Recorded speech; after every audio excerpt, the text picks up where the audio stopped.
अस्सलाम वालेकुम जी। आज हम HBL PSL 11 की लास्ट दो टीमों को डिस्कस करने वाले हैं। तो आज हम प्रीव्यू भी करेंगे कल के मैच का जो कि खेला जाएगा किंग्समैन हैदराबाद और डिफेंडिंग चैम्पियंस लाहौर कलंदर्स के दरमियान।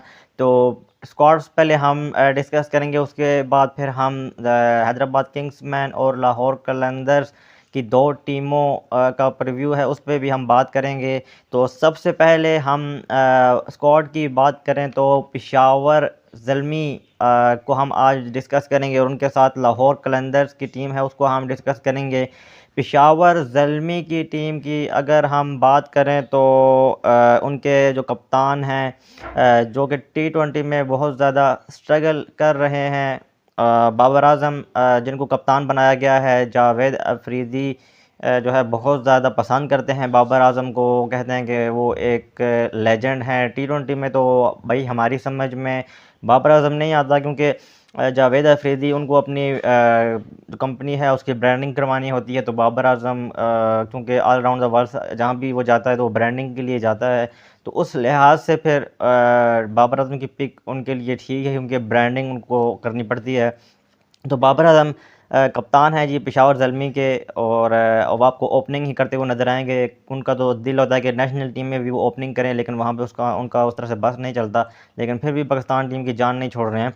तो बाबर आज़म को यहाँ पे कुछ इम्प्रूव करना होगा अपनी बैटिंग को। BBL में तो वो फ्लॉप हुए, लेकिन यहाँ पे उन पे नज़रें होंगी कि यहाँ पे PSL में वो पाकिस्तानी पिचेस पे किस तरह से परफॉर्म करते हैं। सुफियान मुकीम जो कि बड़े ज़बरदस्त बॉलर हैं, जिनको पाकिस्तान टीम में ला के फिर बाय कर दिया गया, और इनको आपने T20 वर्ल्ड कप खिलाना चाहिए था, लेकिन आपने नहीं खिलाया। आपने बांग्लादेश सीरीज़ के लिए भी इनको नहीं लेकर गए। बहुत ही अच्छे स्पिनर हैं, इनके साथ भी बहुत ज़्यादा ज़्यादती हुई है, तो ये भी अच्छा परफॉर्म करेंगे। पेशावर ज़ल्मी की टीम में अब्दुल समद आ जाते हैं।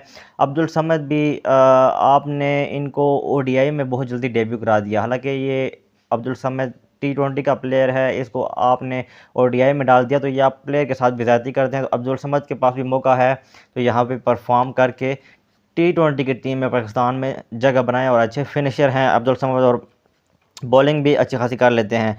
अली रज़ा आ जाते हैं जो कि एक्सप्रेस फास्ट बॉलर हैं। मेरे ख़्याल से इनको थोड़ा टाइम आप खिलाएं अंडर-19 में ही।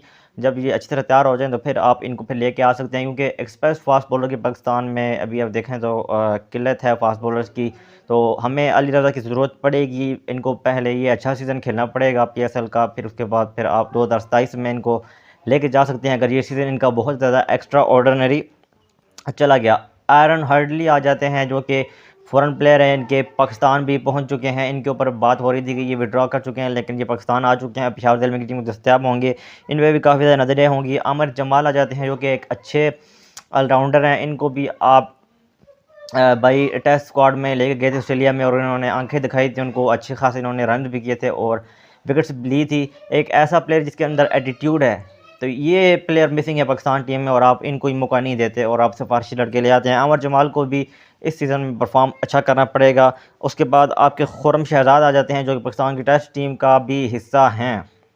खुर्रम शहजाद अगर यहाँ पे परफॉर्म करते हैं तो मेरे ख़्याल से उनको भी कंसिडर किया जाएगा, क्योंकि फ़ास्ट बॉलिंग जितनी भी अगर कोई इम्प्रेस कर सकता है PSL में तो उसको ज़रूर मौका मिलेगा। वहाँ पे फिर मोहम्मद हारिस आ जाते हैं। मोहम्मद हारिस कल मैं देख रहा था नेट में, नहीद राना की एक तेज़ बॉल आई और उसके बाद उन्होंने प्रैक्टिस छोड़ दी। तो मेरे ख़्याल से ऐसा एटीट्यूड आपको सूट नहीं करता जब आपने कुछ उखाड़ा ना हो। तो आपको नेट्स में ऐसी बॉल्स खेलेंगे तो फिर आप जाके मैच में भी खेल पाएंगे। तो ये देखना पड़ेगा मोहम्मद हारिस को। जिस तरह से उन्होंने एक जो फंबल मिस किया था तिलक वर्मा के एशिया कप में, तो उसके बाद फिर उनका एशिया कप पूरा अच्छा नहीं गया था, तो उसके बाद फिर उनको भी बाहर कर दिया गया था, और वो हारिस की अपनी गलती थी। तो यहाँ पे हारिस को कीपिंग भी अच्छी करनी है और परफॉर्म भी करना है।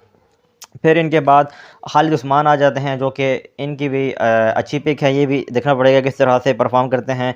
अब्दुल सुबहान आ जाते हैं, जिनका हम अगेन कह चुके हैं कि भाई ये भी अच्छे प्लेयर हैं, लेकिन परफॉर्मेंस देंगे तो भाई आप आगे आएंगे, और अगर आप के साथ कोई सिफारिश है तो फिर तो मेरे हाल से फिर आपको रोक भी नहीं सकेगा। माइकल ब्रेसवाल कल ही पाकिस्तान पहुंचे हैं, और पेशावर ज़ल्मी की टीम को फुल सीज़न अवेलेबल होंगे। माइकल ब्रेसवाल एक अच्छे ऑलराउंडर हैं, स्पिन भी अच्छी कर लेते हैं माइकल ब्रेसवाल, और मेरे ख्याल से बैटिंग भी ये अच्छी खासी कर लेते हैं। तो ये अच्छी पिक है। माइकल ब्रेसवाल भी इनको देखना पड़ेगा किस तरह से परफॉर्म करते हैं। कुशल मेंडिस आ जाते हैं जो कि लास्ट ईयर कोयटा की टीम में खेले थे, अब ये खेलेंगे पेशावर ज़ल्मी की टीम में। ये भी कल प्रैक्टिस कर रहे थे, पाकिस्तान में पहुंच चुके हैं और ये भी अच्छे विकेट कीपर हैं, बैट्समैन भी अच्छे हैं ओपनिंग में। तो खुशहाल मेंडिस की पिक मेरे ख्याल से बहुत अच्छी पिक है पेशावर ज़ल्मी के लिए, तो ये अच्छा परफॉर्म करेंगे।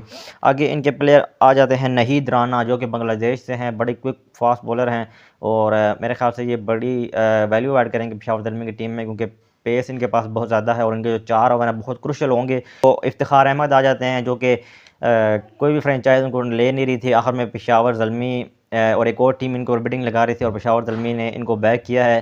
तो उनका ये भी कहना है कि ये पाकिस्तान टीम में आना चाहते हैं तो पहले परफॉर्म तो करो भाई, बातें तो आप बड़ी करते हैं लेकिन परफॉर्मेंस आपसे भी नहीं होती, तो इनको भी परफॉर्म करना पड़ेगा।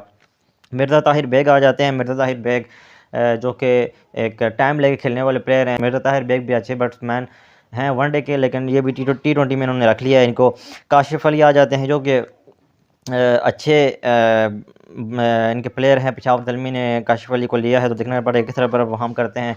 शाहनवाज़ दहानी, जो कि पहले कुछ साल अच्छा परफॉर्म किया, उन्होंने पाकिस्तान टीम में भी है, फिर बाद में उनको इंजरी हो गई और इंजरी के बाद जो है वे वापस आए, तो कोई अच्छा इनका उस तरह से बॉलिंग एक्शन नहीं था और ना ही वो स्पीड थी, और फिर उसके बाद इनको निकाल दिया गया टीम से। उसके बाद ये रिहैब करते रहे और अब इनको पेशावर ने बाद में इनको पिक किया है, तो आप देखते हैं किस तरह से परफॉर्म करते हैं। फरहान यूसुफ अंडर-19 टीम के कप्तान है फ़रहान यूसुफ, इनके ऊपर भी नज़रें होंगी कि ये किस तरह से परफॉर्म करते हैं। शरीफुल इस्लाम आ जाते हैं, जो कि अच्छे बॉलर हैं, लेफ्ट आर्म फास्ट बॉलर हैं और काफ़ी अच्छी बॉलिंग करते हैं। पाकिस्तानी बैट्समैनों को खास तौर पर ये बहुत ज़्यादा तंग करते हैं, तो उस लिहाज से पेशावर ज़ल्मी ने एक अच्छा माइंड बना के उनको पिक किया। रैन बेनेट को पेशावर ज़ल्मी ने साइन किया है, ज़िम्बाब्वे के बहुत अच्छे ओपनर हैं। इन्होंने काफ़ी लीडिंग रन स्कोर में तीसरे चौथे नंबर पर थे टी20 वर्ल्ड कप में। इंडिया के अगेंस्ट इन्होंने 100 रन भी बनाए थे, तो मेरे ख्याल से ये भी फुल सीज़न अवेलेबल होंगे। जेम्स विंस जो कि फंसे हुए हैं, उनकी जगह इनको लिया गया है। जेम्स विंस की पूरी कोशिश पेशावर ज़ल्मी की टीम कर रही है कि उनको आखिरी हाफ में लाया जाए, अगर वो नहीं आते हैं तो पूरा फिर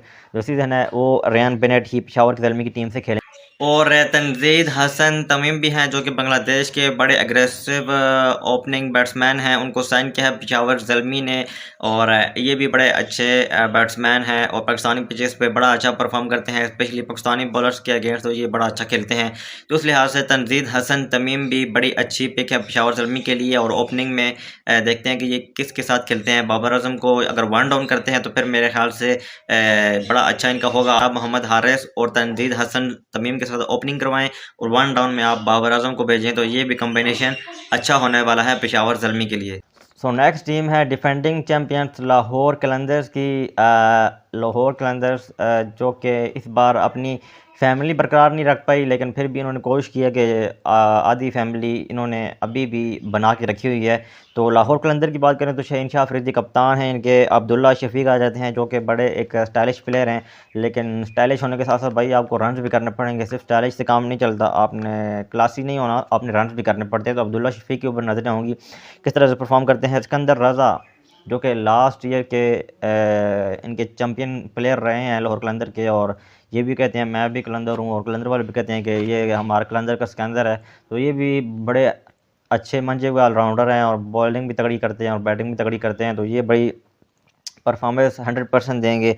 मोहम्मद नईम आ जाते हैं, जो कि लास्ट ईयर इमर्जिंग प्लेयर थे इनके, इस साल भी इमर्जिंग प्लेयर हैं। इन्होंने लास्ट ईयर भी इम्प्रेस किया था और लेकिन उस तरह से अपनी दाग नहीं बिठा पाए थे, तो अब इनके ऊपर नजर होंगे ये किस तरह से मोहम्मद नईम परफॉर्म करते हैं। बड़े स्टाइलिश प्लेयर हैं, ये भी जैसन रॉय की झलक इनमें नज़र आती है और अच्छे बैट्समैन बन सकते हैं अगर ये मेहनत करें, तो इनके ऊपर नजर होंगे। मुस्तफ़िज़ुर रहमान, जो कि डायरेक्ट साइनिंग थे लाहौर कलंदर की, ये भी पाकिस्तान पहुँच चुके हैं और प्रैक्टिस में भी हिस्सा ले चुके हैं पहले प्रैक्टिस सेशन में, और कट अच्छे करवा लेते हैं। और ये लाहौर के अंदर की टीम को मिडल ओवर्स में और लास्ट के जो ओवर्स होते हैं उनमें बड़ा ये काम आने वाले हैं।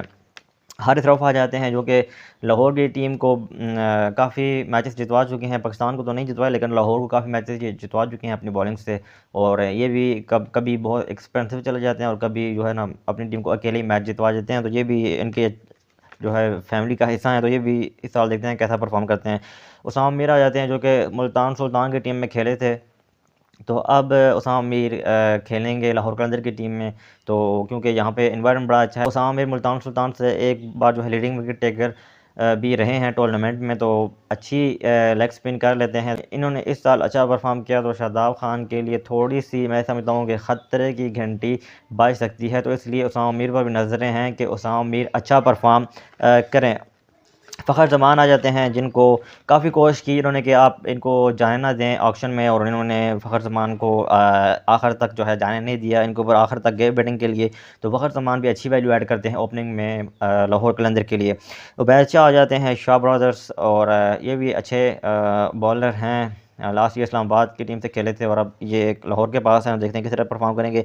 हसीबुल्ला, जो कि हम कहते हैं भाई पाकिस्तान की ओडीआई टीम में होने चाहिए, इनको आप बाहर नहीं कर सकते, लेकिन फिर वही बात आती है कि आप डिजर्विंग प्लेयर को नहीं खिलाते। तो हसीबुल्ला के ऊपर नजरें होंगी कि ये किस तरह से परफॉर्म करते हैं। परवेज़ हुसैन इमोन आ जाते हैं, जो कि बांग्लादेश के लेफ्ट हैंडर बैट्समैन हैं, काफ़ी अच्छी हिटिंग कर लेते हैं और काफ़ी स्टाइलिश प्लेयर हैं और पाकिस्तान के खिलाफ अच्छा खेलते हैं, तो इसलिए इनको लाहौर ने लिया है। तो इनको नजरें होंगी। आसिफ अली आ जाते हैं, जिनको बैक किया है, इंटरनेशनल क्रिकेट से रिटायर हो चुके हैं और अब लाहौर की जर्सी पहन के देखते हैं किस तरह परफॉर्म करते हैं। तो ये ताहिर आ जाते हैं, जो कि एक अच्छे बैट्समैन हैं, लेकिन काफ़ी अहम मौक़ों पे ये भी चूक जाते हैं। इनको भी अगर आप टाइम दें, जैसे आपने बड़े प्लेयर्स को ज़्यादा से ज़्यादा टाइम दिया है, 7-8 और वर्ल्ड कप भी उनको आपने दे दी हैं, अगर इतना टाइम ये भी ले तो मेरे ख्याल से ये भी उनसे बेहतर परफॉर्म कर सकता है। तो तैयब ताहिर के ऊपर भी नज़रें होंगी। डेनिस विला आगे आ जाते हैं, जो कि श्रीलंका के बड़े अच्छे स्पिनर हैं, बैटिंग भी अच्छी कर लेते हैं। तो इनको एज ए रिप्लेसमेंट के तौर पे लिया है गुदा शमोर्टी की जगह। तो ये भी अच्छी पिक हैं। धनुष फिलहाल के पाकिस्तानी पिचेस पे स्पिन ट्रैक्स होंगे तो इनको भी काफ़ी मदद मिलेगी। रोबिन हरमैन आ जाते हैं, ये भी अच्छी पिक हैं लाहौर की। जैसे देखते हैं कि ये किस तरह से इनकी प्लेइंग 11 में जगह बनती है या नहीं, तो अगर बनती है तो ये फिर कैसा परफॉर्म करते हैं। तो और लाहौर कलंदर ने दासुन शानका की जगह डैनियल सैम्स को लिया है, तो ये भी मैं मिस कर गया था, तो मैंने कहा यहाँ पे इंक्लूड कर दूँ। दासुन शानका से अच्छे डैनियल सैम्स हैं, ये भी ऑलराउंडर हैं, अच्छे बॉलिंग भी करते हैं और बैटिंग भी करते हैं। लेट्स सी देखते हैं कि अगर इनकी प्लेइंग 11 में जगह बनती है तो ये किस तरह से परफॉर्म करते हैं। तो ये लाहौर कलंदर और पेशावर ज़ल्मी की टीम से अगर ऑन पेपर रखें तो दोनों टीम में बैलेंस हैं। थोड़ा सा पेशावर ज़ल्मी लाइक करती है जहाँ पे पावर प्ले में बाबर आजम खेलता है, तो बाकी दोनों टीमें बैलेंस हैं। अगर कल के मैच के प्रीव्यू की अगर हम बात करें तो कल का मैच खेला जाएगा डिफेंडिंग चैंपियंस लाहौर कलंदर्स और किंग्समैन हैदराबाद के दरमियान। हैदराबाद अपना पहला मैच पीएसएल की हिस्ट्री में खेलेगी और इनकी जो पीछे कोचिंग स्टाफ है और उनकी जो मैनेजमेंट है वो काफ़ी हमें स्ट्रॉन्ग दिखाई दे रही है, क्योंकि ऐसी जब आप पहला सीज़न खेल रहे हों तो फिर आपको ऐसे माइंड्स चाहिए होते हैं जो कि फिर आपके जो प्लेइंग 11 है उसको अच्छी तरह से बना के जो है फिर ग्राउंड में उतारें। और दूसरी जानब लाहौर कलंदर की टीम है, डिफेंडिंग चैंपियंस है और उनको तो कोई मुश्किल नहीं होने वाली, और उनके पास उनके काफ़ी सीज़न खेलने वाले प्लेयर्स भी हैं, तजर्बेकार हैं सब प्लेयर्स, और वो तो मेरे ख्याल से हैदराबाद को बहुत टफ टाइम देंगे पहले मैच में। और यहाँ पे देखना पड़ेगा कि हैदराबाद किस तरह से अपना पहला मैच पीएसएल का खेलती है। दोनों टीमों को अगर हम ऑन पेपर रखें तो यहाँ पे मुझे लाहौर कलंदर का पल्ला भारी दिखाई देता है, क्योंकि उनके प्लेयर काफ़ी टाइम ईद से पहले से वो उनके सिकंदर रज़ा भी आ गए थे और काफ़ी प्लेयरों ने प्रैक्टिस भी शुरू कर दी थी। तो सबसे पहले जो टीम प्रैक्टिस जिन्होंने शुरू किया वो लाहौर कलंदर की टीम थी, तो ये मेरे ख्याल से काफ़ी ज़्यादा प्रिपेयर्ड हैं, रेडी हैं पहले मैच के लिए। और हैदराबाद की अगर बात करें तो अभी तक उनके जो मैक्सवेल हैं वो तो अभी तक कंफर्म नहीं हुआ कि पहले हाफ में आएंगे या नहीं, पर मार्नस लविशन क्योंकि पहला सीज़न खेल रहे हैं पीएसएल का, पीएसएल में पहली बार भी कप्तानी कर रहे हैं, तो वहाँ भी वो काफ़ी तकरीबन उनको 4-5 मैच लगेंगे मार्नस लविशन को जेल इन होने में। तो मेरे ख्याल से पहला मैच मज़ेदार होना चाहिए, क्योंकि मैं यहाँ पे फेवरेट लाहौर को दे रहा हूँ। कल देखते हैं कौन सी टीम मैच जीतती है, तो फिर आपको मैच के बाद की जो वीडियो है उसमें मिलेंगे। अपना और अपने चाहने वालों ख्याल रखिएगा, मिलते हैं नेक्स्ट वीडियो में। अल्लाह हाफ़िज़।